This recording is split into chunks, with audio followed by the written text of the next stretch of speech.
Hello students, welcome back to my channel G mathematics Pathsala. G mathematics Pathsala YouTube চ্যানেলে তোমাদের সবাইকে স্বাগত জানাই। আজকের এই গুরুত্বপূর্ণ চ্যাপ্টার এলসিএম ও এইচসিএফ অর্থাৎ লসাগু ও গসাগু নিয়ে, যেটা কোশ্চেনে তোমরা দেখতে পাচ্ছ পরীক্ষার জন্য কিন্তু খুবই গুরুত্বপূর্ণ।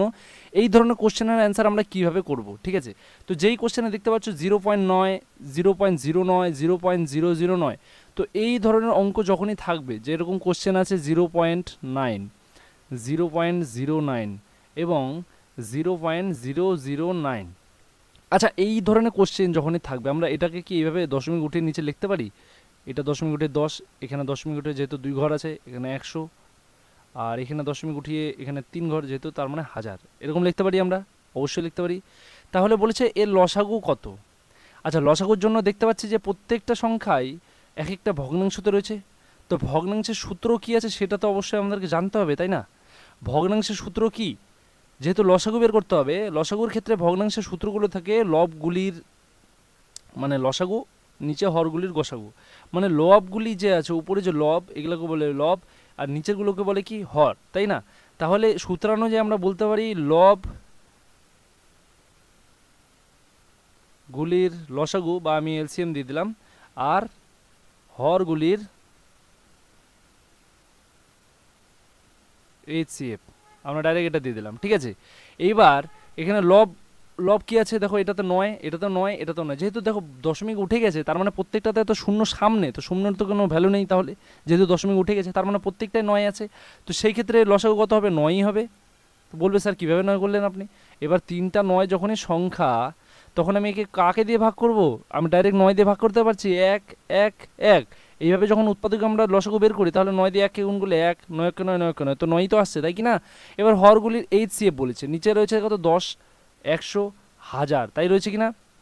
তো গসাগুর নিয়ম অনুযায়ী আমরা যখন উৎপাদক করি সেখানে দেখি যে কমন ফ্যাক্টর কোনটা রয়েছে। গসাগুর মানে তো সেটাই না, ফ্যাক্টর, কমন ফ্যাক্টর কোনটা রয়েছে। তো দেখবো ফ্যাক্টর কোনটা রয়েছে, দেখো এটার মধ্যে 10 উপস্থিত, এটার মধ্যে 10, এটার মধ্যে 10, তার মানে গসাগু কত হবে? 10। আচ্ছা একটা কথা বলো তোমরা, এই 9/10কে কি আমরা এইভাবে লিখতে পারি না? 0.9 পারি?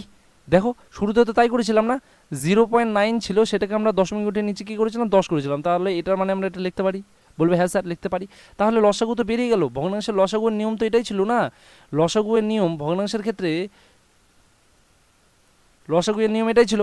এবার লসাগুর নিয়ম তো আমাদের বেরিয়ে গেল 0.9, তাই কি না? এইবার তোমাদের কথা হচ্ছে স্যার এই যে সূত্রগুলো আসছে কোথা থেকে আসলো? এই যে গুরুত্বপূর্ণ কোশ্চেন যেটা পিএসসি ক্লার্কশিপ এক্সামে এসেছিল 2005 সালে, এই যে সূত্রগুলো আপনি ব্যবহার করছেন এটা কেমন করে বুঝবো, কেমন করে কোথায় প্রয়োগ করবো? দেখো তার জন্য তোমাদেরকে একটা ডিটেল আমি সূত্র দিয়ে দিচ্ছি, এটা অবশ্যই দেখে নিতে হবে, ঠিক আছে? দেখো এখানে এলসিএম আর এইচসিএফ এর যে প্রশ্নগুলো রয়েছে জানা আমাদের, তো সবগুলোর জন্য আজকের এই যে প্রসেসগুলো রয়েছে প্রত্যেকটা সূত্র তোমাদেরকে আমি তুলে ধরবো। তার আগে তোমাদেরকে বলছি যারা যারা চ্যানেলে নতুন আছে অবশ্যই চ্যানেলটিকে সাবস্ক্রাইব করে দাও, সাবস্ক্রাইব করে কিন্তু বেল আইকনটাকে প্রেস করে দেবে, এবং তোমরা যদি এই ক্লাস ভালো লেগে থাকে অবশ্যই একটা কমেন্টে জানিয়ে যাবে, ঠিক আছে? তো দেখো এলসিএম আর এইচসিএফ, এলসিএম এর মানে হচ্ছে লিস্ট কমন মাল্টিপল, ঠিক আছে? আর এইচসিএফ মানে হচ্ছে হাইয়েস্ট কমন ফ্যাক্টর। বাংলায় আমরা যেটাকে জানি লসাগু এবং গসাগু, লসাগুর মানে হচ্ছে লঘিষ্ঠ সাধারণ গুণিতক, আর গসাগুর মানে হচ্ছে গরিষ্ঠ সাধারণ গুণনীয়ক, বোঝা গেল? এইবার সূত্রানুযায়ী যখন এই দুটো সংখ্যা থাকে সেই ক্ষেত্রে বলা যায় যে তার লসাগু ও গসাগু এর গুণফল তার প্রথম সংখ্যা ও দ্বিতীয় সংখ্যার গুণফলের সমান, বোঝা গেল? এইবার দেখা গেল কোনো দুটো সংখ্যা দেওয়া রয়েছে 2 এবং 4, এবার এদের লসাগু ও গসাগু বলা হলো আলাদা আলাদা ইন্ডিভিজুয়ালভাবে, 2 এবং 4কে বলা হলো এদের লসাগু রয়েছে 4 আর গসাগু রয়েছে 2, ঠিক আছে? এবার এদের দুজনের গুণফল কত হবে স্যার? 8 হবে, তাই কি না? যেহেতু এটা লসাগু গসাগু আর সংখ্যা দুটো তো 2 আর 4 ছিল, এবার এদের দুজনের গুণফল আর এদের দুজনের গুণফল তাহলে কিন্তু সমান হবে, এটাই বলছে, এটা হচ্ছে প্রসেস। যখনই দুটো সংখ্যা দেওয়া থাকবে তাদের লসাগু গসাগুর গুণফল সেই সংখ্যা দুটির গুণফলের সমান হবে, বোঝা গেল? এটা কিভাবে প্রয়োগ করব প্রত্যেকটা কোশ্চেন ওয়াইজ কিন্তু তোমাদেরকে দেখাবো। দেখো ভগ্নাংশের জন্য নিয়ম যেটা রয়েছে, ভগ্নাংশের জন্য যখনই এলসিএম বা লসাগু বের করতে হবে তার নিয়ম রয়েছে লবগুলির এলসিএম, মানে হচ্ছে আমি যেটা একটু আগে তোমাদেরকে বোঝালাম, লবগুলির লসাগু ডিভাইডেড বাই হরগুলির, বলো তোমরাই, গসাগু। এটা হচ্ছে প্রসেস, ঠিক আছে। এইবার এটা কিসের জন্য, শুধু যখন লসাগু বের করবো তখন, আবার গসাগু যখন বের করতে নেবো তার জন্য কিন্তু একদম উল্টো হয়ে যাবে, তখন উপরে হয়ে যাবে লবগুলির গসাগু আর হরগুলির নিচে হয়ে যাবে লসাগু। বোঝা গেলো? এই প্রত্যেকটা প্রসেস কিন্তু ইউজ করবো আমরা। আর মৌলিক উৎপাদক হিসাবে যখন প্রাইম ফ্যাক্টর থাকবে তখন কি বিষয় ইউজ হবে, এলসিএম। লসাগুয়ের ক্ষেত্রে তখন সকল মৌলিক গুণনীয়কের সর্বোচ্চ ঘাতের গুণফল হবে, সর্বোচ্চ ঘাত কত হবে সেটা দেখে নিয়ে কিন্তু তার গুণনীয়কটা হবে। আর গসাগুর ক্ষেত্রে কী হবে, সকল সাধারণ মৌলিক, এটা সকল মৌলিক ছিল, সকল সাধারণ মৌলিক গুণনীয়কের সর্বনিম্ন ঘাতের গুণফল হবে। বোঝা গেল? প্রত্যেকটা জিনিস কিন্তু ডিটেলে বুঝবো। এবার এক এক করে কোশ্চেনে আগাবো, তার আগে তোমাদেরকে বলে দিই, পঞ্চায়েতের পরীক্ষা এবং আইসিডিএস এর পরীক্ষার জন্য শুধু কিন্তু এই ক্লাসটা নয়, তোমরা কিন্তু সমস্ত পরীক্ষার ক্ষেত্রে এই লসাগু গসাগু খুবই গুরুত্বপূর্ণ ভূমিকা পালন করবে। এবং যারা যারা পঞ্চায়েতে রেজিস্ট্রেশন করেছো বা করতে চাইছো তারা কিন্তু আমাদের চ্যানেলে ঢুকে রেজিস্ট্রেশনটা করে নিতে পারো। আমরা কিন্তু প্রত্যেকটা প্রসেস দিয়েছি কীভাবে রেজিস্ট্রেশন করতে হয়, সাথে তোমাদের কি কি পড়তে হবে এবং কোন বই পড়তে হবে তার জন্য এই শপে গিয়ে ভিডিওর বাদিকে তোমরা দেখতে পাচ্ছ নিশ্চয়ই, এই ভিডিও চলাকালীন বাদিকে এখানে কিন্তু সব প্রোডাক্ট দেওয়া রয়েছে, সেখান থেকে কিন্তু তোমরা বইগুলো কিনে নিতে পারো। সেখানে আইসিডিএস, পঞ্চায়েত এবং যারা আরআরবি এর জন্য, গ্রুপ ডি এর জন্য প্রিপারেশন নিচ্ছ তাদেরও কিন্তু বইয়ের সব ডিটেল ওখানে দেওয়া রয়েছে, তোমরা নিয়ে নিতে পারো, অথবা আমাদের ডিসক্রিপশনে লিঙ্ক দিয়েছি এবং আমাদের টেলিগ্রামে জয়েন হয়ে গেলে কিন্তু সমস্ত পিডিএফ ফ্রিতে পেয়ে যাবে। চলো কোশ্চেন, এক নম্বর কোশ্চেনটা তো অলরেডি তোমাদেরকে করে দিয়েছি। যেমন দেখো ভগ্নাংশের নিয়ম অনুযায়ী আমি বলেছিলাম, ভগ্নাংশের নিয়ম এখানে দেওয়া রয়েছে। দেখো এলসিএম মানে কি, লবগুলির এলসিএম নিচে হরগুলির এইচসিএফ, তাই না? তো এখানে দেখো বলেছে কোশ্চেনে কি বলেছিল, এলসিএম বের করতে হবে লসাগু, তো লসাগুর ফর্মুলা আমরা হিসেবে ইউজ করলাম লবগুলির এলসিএম আর নিচে হরগুলির এইচসিএফ, তো প্রমাণপত্র কিন্তু সেভাবে বেরিয়ে গিয়েছে। ঠিক আছে, নেক্সট কোশ্চেন চলে যাবো। নেক্সট কোশ্চেনে দেখো এখানে বলা হয়েছে এক্স ও ওয়াই এর গসাগু হচ্ছে জেড। ভালো করে লক্ষ্য করবে, এখানে বলা হয়েছে এক্স বাই জেড, এটা ঠিক এরকম দেখতে হয়েছে, এক্স বাই জেড ও ওয়াই বাই জেড, এটা দুটা সংখ্যা দেওয়া রয়েছে। ঠিক আছে, তো এদের গসাগু কত? এখানে শুধু দিয়েছে কি এক্স আর ওয়াই এর গসাগু জেড, কিন্তু এখানে তো ভগ্নাংশ আকারে দেওয়া রয়েছে। স্যার কী বের করবো এইভাবে, আমরা কেমন করে বার করবো?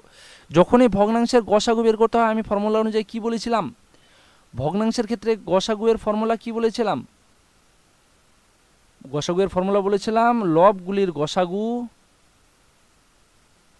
এই সেভ আমি ইংরেজিতে দিচ্ছি, আর নিচে হরগুলির এলসিএম মানে লসাগু। দেখো প্রসেস অনুযায়ী আমরা কি ঠিক লিখেছি না লিখিনি, লবগুলির এইচসিএফ আর হরগুলির এলসিএম, তাহলে যেহেতু ঠিক লিখেছি এখানে দেখো দুটো সংখ্যা দেওয়া রয়েছে, এখানে উপরেরগুলোকে বলবো লব, নিচেরগুলোকে বলবো হর, তাই কিনা? এবার তাহলে উপরেগুলো যেহেতু এইচসিএফ আছে তার মানে এটা এক্স আর ওয়াই হবে, তাহলে এক্স আর ওয়াই আমরা রাখছি, যেটা আমাদেরকে বের করতে কী হবে, যেটার আমাদেরকে গসাগু বের করতে হবে। এবার বলা হয়েছে হরগুলির এলসিএম, হর মানে কি এখানেও জেড এখানেও জেড, যখনই দুটো সংখ্যা থাকে জেড আর জেড, একে উৎপাদক করতে গেলে জেড দিয়ে করতে হবে, সেটা এক আর এক হবে, তার মানে নিচে কী হবে, শুধু জেড হবে, তাই কি না? তাহলে এক্স আর ওয়াই এর যে গসাগু বের করতে হবে এটা কি আমাদের কাছে আছে কি না? কোশ্চেনে ভালো করে দেখো, শুরুতে দেওয়া হয়েছে এক্স ও ওয়াই এর গসাগু কত, জেড। এবার জেড যেহেতু দেওয়া রয়েছে তার মানে জেড লিখে দিলাম, ডিভাইডেড বাই জেড তো আগের থেকে ছিল এটা এলসিএমে। ঠিক আছে, তাহলে জেড জেড কেটে যাচ্ছে, থাকছে কত, এক, তাহলে আমাদের উত্তরটা কত বেরোচ্ছে, এক, অপশন সি কিন্তু আমাদের সঠিক অ্যান্সার হয়ে যাচ্ছে। আশা করছি বুঝতে পেরেছো। নেক্সট কোশ্চেন চলে যাবো, বুঝতে পারলেই। নেক্সট কোশ্চেনে বলা হয়েছে দেখো দুটি সংখ্যার লসাগু 60 এবং গুণফল 240 হলে গসাগু কত হবে? ভালো করে লক্ষ্য করো জিনিসটা, দুটি সংখ্যার লসাগু দেওয়া হয়েছে এবং গুণফল দেওয়া হয়েছে, গসাগুটা জানা নেই। আমরা ফর্মুলা অনুযায়ী প্রথম ফর্মুলায় কী বলেছিলাম, প্রথম সংখ্যা ফার্স্ট সংখ্যা সেকেন্ড সংখ্যার গুণফল তাদের এলসিএম এবং এইচসিএফ এর গুণফলের সমান, বলছিলাম কি বলিনি? এখানে দেখো দুটি সংখ্যার গুণফল দেওয়া রয়েছে 60 আর দুটি সংখ্যার লসাগু দেওয়া রয়েছে 60 এবং গুণফল দেওয়া রয়েছে 240, গসাগুটা জানা নেই, লসাগুটা জানা আছে কিন্তু সংখ্যা দুটির গুণফল জানা আছে, তার মানে এই গুণফলটা আমাদের জানা আছে। ঠিক, যেহেতু এখানে দেওয়া রয়েছে 240 আমরা বসিয়ে দিলাম এটাকে স্যার 240। এবার এলসিএম আর এইচসিএফ এর মধ্যে আমরা কোনটা জানি স্যার, 60টা জানি তো আমরা, এলসিএম মানে তো লসাগু 60 জানি, গুণ এইচসিএফটা আমরা জানি না স্যার, এটা বের করব। তাহলে কি বের করতে পারবে না? এইচসিএফটা এই পাশে রাখি, যদি আমরা ওটাকে ওই পারে পাঠিয়ে দিই তাহলে এইচসিএফ ইজ ইকুয়াল টু আমরা কি বলতে পারি 240/60। বলবে হ্যাঁ স্যার কেন পারি না, অবশ্যই পারি, যেহেতু দেখো এখানে গুণ চিহ্ন দেওয়া রয়েছে, তাহলে 6 দিয়ে এটাকে যদি কাটি কতবার কাটবো, 4 6 24, তাহলে উত্তর কত হচ্ছে 4। তাহলে এইচসিএফ কত, এইচসিএফ হচ্ছে অপশন সি, অপশন 4 কিন্তু আমাদের সঠিক অ্যান্সার হয়ে যাচ্ছে। খুব ইজি, জাস্ট প্রসেস তোমাদেরকে ইউজ করা শিখাচ্ছি কীভাবে করতে হবে বাই প্রসেস। আমরা একের পর এক যখন প্র্যাকটিসের আসবো তারও কিন্তু কোশ্চেন কিন্তু হার্ড করতে থাকবো। ঠিক আছে, এখন জাস্ট নিয়মগুলো ভালো মতো শিখে নাও, আর এর মধ্যে কিছু কিছু কোশ্চেন কিন্তু অলরেডি পরীক্ষায় এসেছে, সেই জন্যই কিন্তু এগুলো নেওয়া হয়েছে। ঠিক আছে, নেক্সট কোশ্চেন দেখো, এখানে বলা হচ্ছে দুটি সংখ্যার গসাগু, এবার গসাগু দিয়েছে এবং গুণফল দিয়েছে, লসাগুটা বের করতে চেয়েছে। নিশ্চয়ই এটা পারবে তোমরা, এটা কিন্তু কমেন্ট সেকশনে তোমরা জানিয়ে যাবে, এটা তোমরা কমেন্ট সেকশনে জানাবে যে অ্যান্সারটা কত হচ্ছে, অ্যান্সারটা কত হচ্ছে কমেন্টে কিন্তু অবশ্যই জানিয়ে দেবে। দেখো একই রকম প্রসেস, গসাগু দেওয়া রয়েছে, গুণফল দেওয়া রয়েছে, শুধু লসাগুটা বের করতে হবে। প্রসেস কিন্তু তোমাদেরকে বলা হয়ে গেছে, আশা করছি পারবে, কমেন্টে কিন্তু অবশ্যই জানিয়ে যাবে। ঠিক আছে, নেক্সট কোশ্চেন দেখো, এটা কিন্তু আরআরবিতে চলে এসেছিলো পরীক্ষা, আরআরবি আজমের গুডস গার্ড এক্সামে চলে এসেছিলো 2006 সালে। দুটি সংখ্যা লসাগু 2310 এবং গসাগু এত, একটি সংখ্যা যদি 210 হয় অপরটি কত? লসাগু আর গসাগু দুটোই দেওয়া রয়েছে, একটি সংখ্যা দেওয়া রয়েছে, অপরটি জানা নেই, কিভাবে বের করব? প্রসেস তো সেম স্যার, লসাগু ইন্টু গসাগু তো প্রসেস তো সেম। সংখ্যা একটা জানা নেই, আমি এটাকে ধরে নিলাম এক্স, তার মানে বলতে পারি যে এক্স ইন্টু 210, আমরা তো বলতে পারি অবশ্যই এক্স ইন্টু 210, তাই কি না? এবার দেখো এক্স ইন্টু 210 সমান সমান কী বলবো, সংখ্যা দুটির গুণফল হলো এটা, আর ওখানে লসাগু গসাগুর গুণফল যেটা দেওয়া রয়েছে 2310 গুণ 30, এটা লসাগু এটা গসাগু, তা তাদের গুণফলের সমান মানে তো সংখ্যা দুটির গুণফলের সমান, তাই কি না? তাহলে এক্সের মান কত হবে? 2310 গুণন 30 ডিভাইডেড বাই 210। বলতে পারি এক্সের মানের জন্য আমি ওটা ওই পারে পাঠিয়ে দিলাম, শূন্য শূন্য কেটে দিচ্ছি, এইখানে 3 দিয়ে এটাকে 10 যাচ্ছে, 3 দিয়ে এটাকে 7 যাচ্ছে স্যার, 7 দিয়ে কি এটাকে যাবে? 7 দিয়ে তো যাচ্ছে স্যার, দেখছি 3 7 21, 2 থাকলো 1, 3 7 আবার 21, তাহলে উপরে থাকছে 10 আর 33, তাহলে 33 দিয়ে যদি আমি 10কে গুণ করি হচ্ছে 330 স্যার। তাহলে মানটা আমাদের বেরিয়ে আসছে, দেখো অপশন ডি সঠিক অ্যান্সার 330। কেমন করে করলাম স্যার, কেমন করে করলাম? নিশ্চয়ই তোমরা পারছো এটা, যারা যারা পারছো কমেন্টে কিন্তু জানিয়ে যাবে সুবিধা হলো কি হলো না। দুটা সংখ্যার গুণফল সমান সমান, তাদের সংখ্যা দুটি গুণফলের সমান, সংখ্যা দুটি গুণফলের সমান কারা? তাদের লসাগু গসাগুর গুণফল। ঠিক আছে, নেক্সট কোশ্চেন নাম্বার 6, দুটি সংখ্যার গসাগু 9 বলা হয়েছে, ভালো করে লক্ষ্য করো। সংখ্যা দুটির লসাগু 270, একটি সংখ্যা 54 হলে অপরটি কত? কমেন্ট সেকশনে তোমরা জানাবে, আমি এটার অ্যান্সার দেবো না, কমেন্ট সেকশনে অ্যান্সারটা জানিয়ে যাবে। পিএসসি ক্লাসশিপ এক্সামে কিন্তু এসেছিলো, খুবই গুরুত্বপূর্ণ অঙ্ক একটা, ইজি হবে কিন্তু তোমাদের জন্য, কিন্তু এটা যত বেশি প্র্যাকটিস করবে তত কিন্তু তোমাদের জন্য সুবিধা হবে। অ্যান্সার কোনটা হবে? Option A B C D তোমরা কিন্তু লিখে যাবে অবশ্যই উত্তর সহিত। ঠিক আছে, নেক্সট কোশ্চেন চলে যাবো, কোশ্চেন নাম্বার 7। এইবার একটু অঙ্কটা ঘুরিয়ে এসছে, দেখো এসএসসি সিজিএল এক্সামে এসেছিলো, দুটি সংখ্যার অনুপাত দেওয়া রয়েছে এখানে 3:4, তাদের গসাগু 4 হলে তাদের লসাগুটা কত? এখানে সংখ্যা দুটি দেওয়া নেই, কী দেওয়া রয়েছে স্যার? দেওয়া রয়েছে যে এখানে সংখ্যা দুটির অনুপাত, সেটা কি 3:4, তাদের গসাগু দেওয়া রয়েছে 4, লসাগু দেওয়া নেই। আচ্ছা আমি ধরে নিলাম সাপোজ সংখ্যা দুটির অনুপাত কখন হয়, নিশ্চয়ই কোনো একটা সংখ্যা দিয়ে দুটোকেই গুণ করা হয়, তাই কি না? বা একটা সংখ্যা দিয়ে সেটাকে ভাগ করার পরে অনুপাতের রেশিওটা বেরোয়। আমি যদি একটা সংখ্যা দিয়ে এটাকে গুণ করিনি তাহলে কি হবে? হবে? হতেই পারে স্যার, হতেই পারে। দেখো 4 দিয়ে যদি আমি একে গুণ করি কত হচ্ছে? 12, আর 4 দিয়ে যদি একে গুণ করি কত হবে স্যার? 16। আচ্ছা এখানে 12 আর 16 তো আমরা জাস্ট আইডিয়ার বসে বের করেছি, 4 যেহেতু এটা গসাগু রয়েছে, তার মানে এখানে দুটো সংখ্যা এমন যাদেরকে দিয়ে ভাগ করার পরে এই রেশিওটা এসেছে। এবার 12 আর 16-এর মধ্যে যদি আমি লসাগু বের করি তাহলে কত হবে স্যার? 48 হবে আশা করি। বলবে স্যার 48 কেমন করে বললেন, 48 কেমন করে বললেন? দেখো লসাগু আর যখন আমরা বের করতে চাই 12 আর 16, তাহলে এখানে সবার আগে কত দিয়ে? 2 দিয়ে, 2 দিয়ে 6, 2 দিয়ে 8, আবার 2 দিয়ে, 2 দিয়ে 3, 2 দিয়ে 4, তাহলে আর কিছু তো যাচ্ছে না। 2 দুগুণে 4, 4 3 12, 12 4 48, তাহলে 48 আমাদের লসাগু আসছে, 48 আমাদের লসাগু আসছে। কিন্তু লসাগু কেন আসবে স্যার? এটা তো আমরা তো অনুপাতে ছিল, কেন আমরা এইভাবে নিচ্ছি ব্যাপারটাকে, কেমনও নিচ্ছি? এবার দেখো এখানে একটা বিষয় লক্ষ্য করো, 3:4 যখনই থাকছে আমরা কি তার মানে বলতে পারি 3:4 12:16 সমান? তার মানে দুটো সংখ্যাকে আমরা বলতে পারি 12 আর 16, আরাম করে বলতে পারছি। যেহেতু আমরা জানি দুটো সংখ্যার গুণফল তাদের লসাগু গসাগু গুণফলের সমান হয়, তাহলে সংখ্যা দুটি যদি অনুপাত যা হয় তাদের লসাগু গসাগুর যে অনুপাতটা হবে সেটাও সেম রেশিওতেই আসবে। তার মানে একটা যদি 4 হয় তাহলে অপরটা তো 3 হতে বাধ্য। এবার তাহলে কিন্তু সেই প্রসেসে যখনই তোমরা এত ছোট অঙ্ক দেখবে যে দুটো অনুপাত দেওয়া রয়েছে তার মধ্যে লসাগু অথবা গসাগু যে কোনো একটা দেওয়া রয়েছে, ব্যাস বাকি কাজটা কি করবে? অপর দিয়ে গুণ করে বসিয়ে দেবে। তাহলে 48 আমাদের সঠিক অ্যান্সার হয়ে যাচ্ছে option D sir, option D. বুঝে গেল? নেক্সট কোশ্চেন, দুটি সংখ্যার অনুপাত আবার দেওয়া রয়েছে, দেখো 2:3, এবং তাদের গসাগু ও লসাগু এর গুণফল দেওয়া রয়েছে। এবার ভালো করে লক্ষ্য করো, সংখ্যা দুটির যোগফল কত বলেছে? সংখ্যা দুটির কি বলেছে? যোগফল কত? সংখ্যা দুটির অনুপাত কত? 2:3। আমি আবার লিখে নিচ্ছি 2:3। লসাগু ও গসাগু এর গুণফল বলেছে, কিন্তু ভালো করে লক্ষ্য করবে। আমি ধরে নিলাম সংখ্যা দুটা একটা 2x একটা 3x, এক্সের মান আমরা জানা নাই, জানা আছে? জানা নেই? তাহলে সংখ্যা দুটার গসাগু আর লসাগুয়ের গুণফল যদি এত হয়, তাহলে আমরা বলতে পারি sir 2x into 3x is equal to 33,750। কেন বলতে পারেন স্যার? আমরা তো ধরে নিয়েছি, এটা ধরলাম তো, এটা তো আমরা ধরলাম সংখ্যা দুটি একটা 2x হবে, একটা 3x হবে, তাহলে সংখ্যা দুটোর যে গুণফল হবে তাদের লসাগু ও গসাগুর গুণফলের সমান হবে। তার মানে এটা আমরা ধরতে পারছি। তার মানে এখানে আমরা বলতে পারি স্যার 6x স্কোয়ার, 6 এর স্কোয়ার,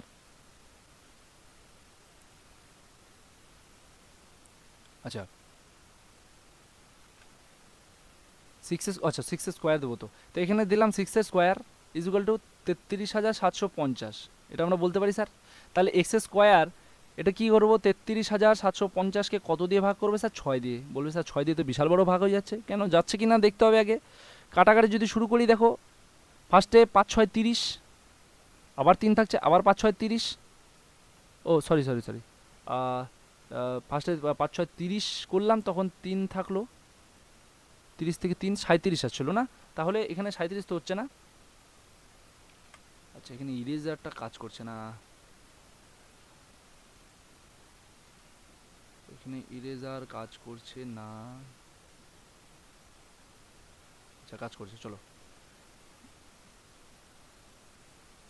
আচ্ছা এখানে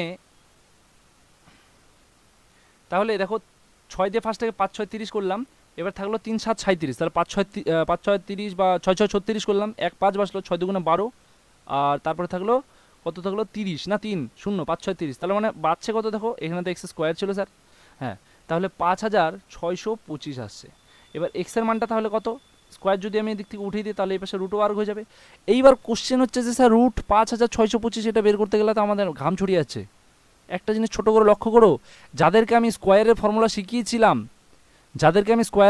শিখিয়েছিলাম, স্কোয়ার কীভাবে বের করব 1 থেকে 100 অব্দি মিনিমাম, তারা কিন্তু দেখলে ইজিতেই বলতে পারবে। দেখো 25 মানে এখানে 5 হচ্ছে কনফার্ম, 56 মানে কত স্কোয়ারের নিচেই বলতে পারি আমি, কতর নিচে, 7 স্কোয়ার বা 8 স্কোয়ার, তাই না?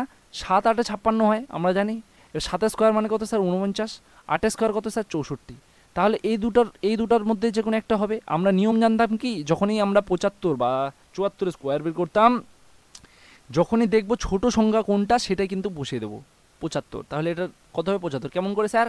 75-এ যখন স্কোয়ার করেছিলাম আমরা তোমাদেরকে বলেছিলাম 75 ইন্টু 75 মানে কত, 5 5 25, 7 7 49 তো হবে না, 7-এর পরে কত হয় 8, 8-এর সাথে 7 গুণ করবে, কত হবে 7 8 56, ব্যাস 5,625। তো এই প্রসেসে কিন্তু 75 স্কোয়ার বেরিয়ে যায়। তার মানে আমাদের সঠিক উত্তর কত বেরোচ্ছে 75। এবার 75টা তো উত্তর নয়, 75টা কী বেরোলো আমাদের, শুধু এক্সের মান। এবার এক্সের মান বেরিয়েছে, তার মানে আমরা দুটো সংখ্যা বের করতে পারবো। তার মানে 2 ইন্টু 75 এই সংখ্যাটা, আর এটা 3 ইন্টু 75 এই সংখ্যাটা হয়ে গেল। তাহলে এটা কত হচ্ছে স্যার 75 ইন্টু 75 দুগুণও কত হচ্ছে 150, আর এটা 75 3-এ কত হচ্ছে স্যার, কত হচ্ছে 3 7 21 আর 3 5 15, তাই না? তাই তো হচ্ছে। আচ্ছা 3 5 15, 5 হাতে গেলে 3 7 21 আর 1 22, 225 হচ্ছে। তাহলে দুটো মিলিয়ে কত হচ্ছে স্যার 375। এবার এটা কি আমাদের সঠিক অ্যান্সার হচ্ছে? কেন দুটো মিলাবো, কেন, সংখ্যা দুটি যোগফল বলেছে তো, সংখ্যা দুটি তো যোগফল, আমাদের একটা সংখ্যা বেরিয়ে গেল তো, একটা সংখ্যা এটা, একটা সংখ্যা এটা, তাহলে দুটো যোগফল, এটা যোগ করে দিলাম 375 হয়ে গেল। সঠিক অ্যান্সার কিন্তু অপশন ডি। বোঝা গেল? একদম ইজি আছে। নেক্সট কোশ্চেন চলে যাব, সংখ্যা দুটির অনুপাত বলেছে, দুটি সংখ্যার অনুপাত 4:5 এবং সংখ্যা দুটির লসাগু 60 হলে গসাগু কত হবে? ভালো করে নোটিস করবে, 4:5 আছে, সংখ্যা দুটির লসাগু দেওয়া রয়েছে, গসাগু দেওয়া নেই। এখানেও কি আমি ধরে করব, ধরে করলে কি হবে, দেখো এর আগে একটা অঙ্ক করেছিলাম যেখানে ইস্টু দেওয়া ছিল, সেখানে আমরা কি করেছিলাম গসাগু দিয়ে জাস্ট গুণ করে দিয়েছিলাম। এবার এই ক্ষেত্রে যেহেতু লসাগু দেওয়া হয়েছে, এবার লসাগু দিয়ে যদি আমরা ভাগ করে দিই তাহলে কি হতে পারে স্যার?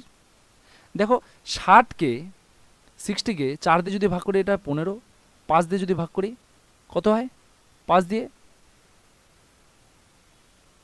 বলো, 5 10 50 তো হচ্ছে, 5 12 60, 15 আর 12 আসছে, যদি ভাগ করি স্যার। এবার বলেছিল এখানে সংখ্যা দুটির লসাগু এত দেওয়া রয়েছে, গসাগু কত? এবার 15 আর 12 এর মধ্যে, 15 আর 12 এর মধ্যে যদি আমরা এদের গসাগু বের করতে হয়, বলতে হবে যে এদের মধ্যে বর্তমান কি থাকবে, বর্তমান কি থাকতে পারে। আমি ফার্স্টে কত দিয়ে দেবো, 3 দিয়ে 3 5 15, 3 4 12, দুটার মধ্যে কমন কি থাকছে, 5 আর 4 তো থাকছে না, থাকছে কি 3। সঠিক উত্তর কী হয়ে যাবে? সঠিক উত্তর হয়ে যাবে 3। কেমন করে করলেন স্যার? যখন এখানে গসাগু থাকে, গসাগু দিয়ে আমরা এটাকে গুণ করি, দুটো সংখ্যাকেই গুণ করি। এবার এই ক্ষেত্রে সংখ্যা দুটোকে গুণ করলে হবে না, কারণ এটা লসাগু দেওয়া রয়েছে। কারণ গসাগু মানে আমরা জানি কি গুণনীয়ক, আর লসাগু মানে কি জানি গুণিতক। তার মানে এটা বড় সংখ্যা, এটা দিয়ে সবসময় কী করতে হবে? ভাগ করতে হবে। 4 দিয়ে যদি 60কে ভাগ করি তাহলে হচ্ছে স্যার 15, আর 5 দিয়ে যদি ভাগ করি তাহলে হচ্ছে 12। এবার এই দুটার মধ্যে আমাদের ফ্যাক্টর কী রয়েছে? সেটা হচ্ছে 3। আমাদের এটা কিন্তু ফ্যাক্টর রয়েছে, তাহলে গসাগু কত হবে? 3। এবার তোমরা বলবে স্যার কেমন করে হয়? কেমন করে হয়? তাহলে সংখ্যা দুটো যদি 15 আর 12 হয় তাহলে তাদের লসাগু কি 60 হবে? এটা হচ্ছে বড় প্রশ্ন। দেখো 15 আর 12 এদের মধ্যে যদি আমরা লসাগু বের করতে চাই 3 দিয়েই করবো। বাবা 3 5 15, 3 4 12, 3 5 15 হচ্ছে 15, 4 15 কত হচ্ছে? 60। দেখো হয়ে যাচ্ছে না আনসারটা? সেটা কি? Option D. Option D. তার মানে 3 কিন্তু হচ্ছে আমাদের গসাগু। বোঝা গেল? তার মানে আমাদের সঠিক অ্যান্সার কি হচ্ছে? Option D 3। এবার নেক্সট কোশ্চেন চলে যাবো। কোশ্চেন নাম্বার 10-এ বলা হয়েছে দুটি সংখ্যার অনুপাত 7:9 এবং সংখ্যা দুটির গসাগু 5 হলে ক্ষুদ্রতম সংখ্যাটি কত? ক্ষুদ্রতম সংখ্যাটি কত? সবার আগে নোটিস করো যে 7 আর 5 আছে, 7 আর 9। এবার 5 দিয়ে যদি দুটো সংখ্যাকে গুণ করি, 5 7 35 হচ্ছে, এখানে 5 9 45 হচ্ছে। বলবে স্যার এটার মধ্যে কমন কী কী থাকছে? ক্ষুদ্রতম সংখ্যাটি আমাদেরকে বের করতে হবে। লসাগু কিন্তু চাইনি আমরা। যদি এদের দুজনের গসাগু বের করি 35 আর 45, এখানে অলরেডি 5 দেওয়া রয়েছে। ক্ষুদ্রতম সংখ্যাটি কত? দুটো সংখ্যা আমাদেরকে বের করতে হবে।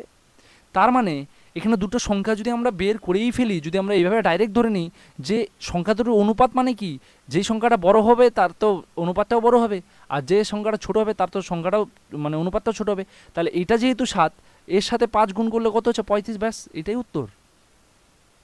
এটাই উত্তর হয়ে যাবে। আর ভাবতেই যাবো না, কোনো রকম প্রক্রিয়া ইউজ করতেই যাব না, ডাইরেক্ট 5 দিয়ে গুণ করো, যেটা ছোট হচ্ছে সেটা বসিয়ে দাও। এবার স্বাভাবিক ব্যাপার, যেটা অনুপাতে রয়েছে, যেই সংখ্যাটার অনুপাত ছোট তার মানে তার মানটাও ছোটই হবে, তাই কি না? যেটার মান বড় সেটার মানটাও বড় হবে, তো অনুপাতটাও তো বড়ই হবে। বোঝা গেল?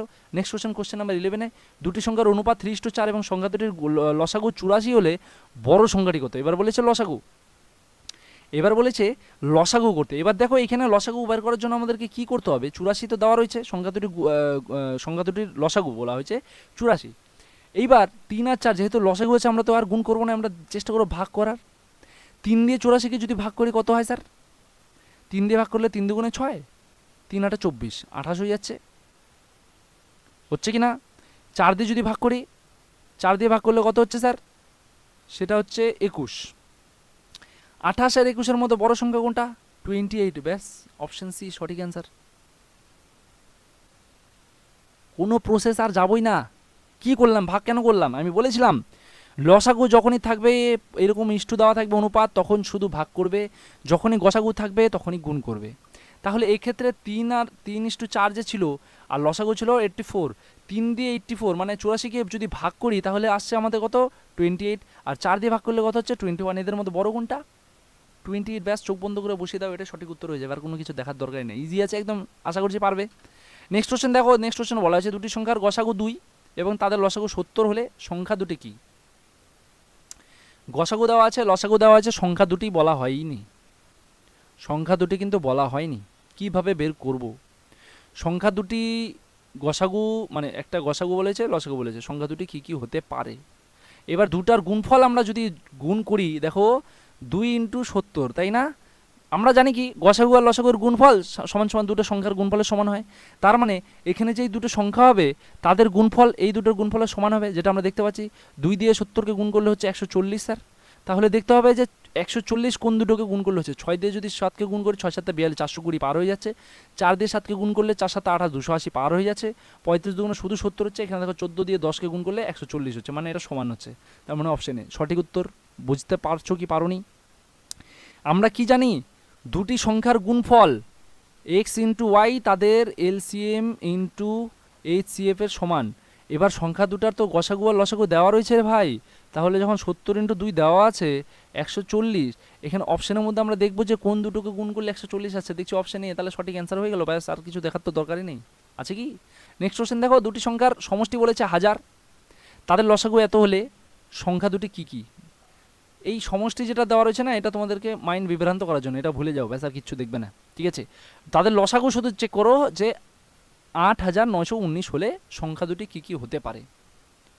সবার আগে যেটা তোমাদেরকে নোটিস করতে হবে যে যেই দুটো সংখ্যা আমাদের কাছে থাকবে, সেই দুটো যোগ করে সবার আগে দেখতে হবে সমষ্টি কি হাজার আসছে। দেখছি যে সব কটাতেই হাজার আসছে, এটা তো হাজার, এটা তো হাজার, এটা তো হাজার, মানে যোগ করলে দুটো যোগ করলে হাজার আসছে, তার মানে এর সাথে আমার কোনো ভ্যালুর কাজই নেই। তার মানে লসাগু যদি আমার এত হয় তা আমরা বলতে পারি যে সংখ্যা দুটোকে যদি গুণ করি সেই গুণফল লসাগুটার কাছাকাছি আসা দরকার বা লসাগুটা হওয়া উচিত, মানে এটা হওয়া উচিত। যেহেতু এখানে দেখো দুটা সংখ্যা 7 দিয়ে 993কে ভাগ করতে পারবে, 7 7, 7 দুগুণে 14, 5 53, যাচ্ছে না। 11 দিয়ে কি এটাকে ভাগ করা যাবে? কেন ভাগ করছি? কারণ হচ্ছে দেখো, আমরা যখনই দুটো সংখ্যার লসাগু বের করব, ধরো 7 আছে আর 17 আছে, আমরা উৎপাদক বিশ্লেষণ করার চেষ্টা করব, কিন্তু কোনো সংখ্যা দিয়ে এটাকে উৎপাদক করতে পারবে না। 7 দিয়ে 17কে ভাগ করতে পারবে না, 17 দিয়েও 7কে ভাগ করতে পারবে না, তার মানে তাদের লসাগু কী হবে? 7 × 17ই হবে, তাই কি না? তাহলে গুণ করে ফেলছি যখন আমাদের উৎপাদক আসছে না। এবার আমাদেরকে চেক করতে হবে যে এই যে অপশানগুলো আমাদের কাছে দেওয়া রয়েছে, এবার এদের মধ্যে কি কোনো ভাগ হয়? 13 দিয়ে কি আমরা ভাগ করতে পারবো? 3 7 21, যাচ্ছে না। 9 9 81 হতে পারে, ভাগ কি যাবে? 9 কে 9, 9 কে 9, সাথে থাকবে 1, তার মানে এটাও ভাগ হচ্ছে না। এবার ভাগ যেহেতু হচ্ছে না, তার মানে এবার কি চেক করব যে এই দুটো সংখ্যাকে গুণ করে এটা আসছে কিনা, যেটা আসবে সেটাই উত্তর। এটা কিন্তু সঠিক। দেখো কিভাবে, 7 দিয়ে সবার আগে যদি 993কে গুণ করি, 3 7 21 আসছে। দেখো 993 × 7, তার মানে 21 আসছে, লাস্টের ডান দিকে থাকছে 1, আমাদের এখানে দরকার কি 9, তার মানে এটা হচ্ছে না, এটাকে ঢেকে দাও। 11 দিয়ে যদি আমি 900কে গুণ করি তাহলে কিন্তু 9 11 9000 তো পার হচ্ছেই, 10,000 পার হয়ে যাবে, কিন্তু আমাদের এখানে আছে 8,000। কি আছে? 8,000, তাহলে 8,000 হচ্ছে, এটাও দরকার নেই। 13 দিয়ে সেম, 10-এর উপরে সংখ্যা, মানে 9 দিয়ে 900 তো আছেই, 10 গুণ করলে তো মিনিমাম 9,000 তো পার হবেই, তাই কি না? তার মানে এটা হচ্ছে না। এবার দেখতে হবে এটা দিয়ে যাচ্ছে কিনা 9 দিয়ে। দেখো 9 × 9 যাচ্ছে, 9 9 81, 81-এর 1 হাতে থাকলো কত? 8। 9 9 আবার 81, 81 আর 8 কত? 89। তাহলে দেখছি স্যার এই দুটোকে গুণ করে তো হয়ে গেল, তাহলে সঠিক অ্যান্সার আমাদের কি হলো? 991 এবং 9, এটা হচ্ছে আমাদের সঠিক অ্যান্সার, অপশান ডি। আশা করছি তোমরা বুঝতে পেরেছো। আজকের কোশ্চেনগুলো তোমাদের কেমন লেগেছে এবং এই কোশ্চেনগুলো তোমাদের কতটা হেল্পফুল হলো অবশ্যই কিন্তু আমাদেরকে জানিয়ে যাবে। আর এই যে সূত্রগুলো তোমাদেরকে দিয়েছি, সেই সূত্রগুলো কিন্তু তোমরা খাতায় লিখে নেবে, অথবা এটার পিডিএফ আমি কিন্তু ডিসক্রিপশন বক্সে আমাদের টেলিগ্রামের লিঙ্ক দিয়ে দেবো, সেখান থেকে কিন্তু তোমরা পিডিএফটা কালেক্ট করে নিতে পারো। তোমরা যদি মোবাইলে পড়তে চাও বা অনলাইন পড়াশোনা করছো, সেই ক্ষেত্রে কিন্তু সেখান থেকে তোমরা এগুলো পেয়ে যাবে, ঠিক আছে? সমস্ত কোশ্চেনও কিন্তু ফ্রি অফ কস্ট পেয়ে যাবে। আশা করছি ক্লাসটা ভালো লাগলে কমেন্টে জানিয়ে যাবে, আর চ্যানেলটিকে অবশ্যই সাবস্ক্রাইব করে যাবে। নেক্সট ক্লাসে আবার তোমাদের সাথে দেখা হবে। Till then stay connected with G mathematics Pathshala. Thank you.